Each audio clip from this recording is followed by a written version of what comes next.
Hello and welcome to HistoryPod. On the 9th of February 1895, volleyball was invented by William G. Morgan, the Director of Physical Education at the YMCA in Holyoke, Massachusetts. Morgan had attended the YMCA Springfield College, where he'd met James Naismith, the inventor of basketball. After graduating, Morgan continued to work for the YMCA and soon took the position of Director of Physical Education in nearby Holyoke. Having noticed that the speed of basketball made it too challenging for weaker men and older athletes, Morgan set about devising a new game. Drawing on basketball's original aims of being a sport that could be played inside with minimal physical contact, Morgan later wrote that tennis occurred to me, but this required rackets, balls, a net and other equipment, so it was eliminated. But the idea of a net seemed a good one. Naming his game Mintonette, Morgan took a year to refine the rules before staging an exhibition match at the 1896 YMCA Physical Directors Conference at Springfield, after impressing the director of the Professional Physical Education Training School, Dr. Luther Halsey Gulick. The game received a very positive reception from the delegates, including from Dr. Alfred T. Halsted, who suggested renaming the game to volleyball to better reflect the objective. After the positive response to the exhibition game, Morgan continued to experiment with the rules, firstly by raising the height of the net, and then by trying different types of ball to achieve the optimum weight and speed. Sporting goods company A.G. Spalding & Brothers eventually created a new type of ball that achieved this perfect balance he was seeking, and within a few years, Morgan's game had begun to spread around the world. Magandang gabi mga tagahanga ng sports. Ako nga pala si Richard Angelo ng ICT College Sports News Live.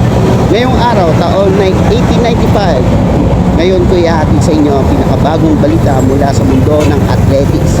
Isang bagong laro ang tinatawag na Mintonette, ngunit malapit nang kilalanin bilang volleyball.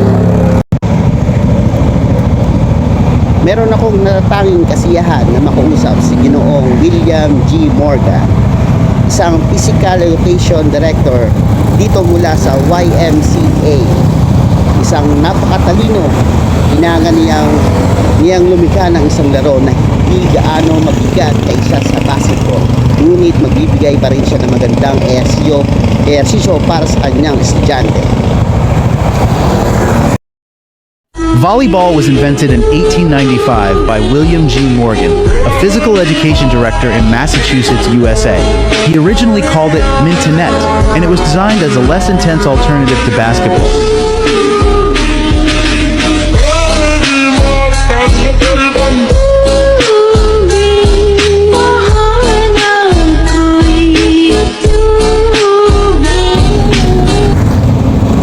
Morgan na natagpuan ang kasalukuyang laro na masyadong nakakapagod para sa ilan. Sa mga nakakatandang miyembro ay matalinong pinagsama ang mga elemento ng basketball, baseball, tennis at handball upang bumuo ng isang sport sa maaring laruin ng mga tao sa lahat ng edad. Kakayahan ng athletics ay layunin upang mapanatiling gumalaw ang bola sa ibabaw ng isang net gamit ang lumang bahagi ng katawan nang hindi ito hinahayaan na dumikit sa lupang lalaro. Sa una, ang laro ay nilalaro na may net kasabay sa taas ng 6 feet 6 inches na gamit ang pantog ng basketball. Sa una, ang laro ay nilalaro na may net na nakasabit sa taas ng 6 feet 6 inches at gumagamit ng pantog ng basketball bilang bola. Maaring i-dribble ang mga manlalaro ang bola tulad ng basketball. At hanggang dito na lang po sa mundo ng athletics. Sa susunod na sports tayo ulit magkikita-kita mga kababayan. Peace. Yo. Shout out.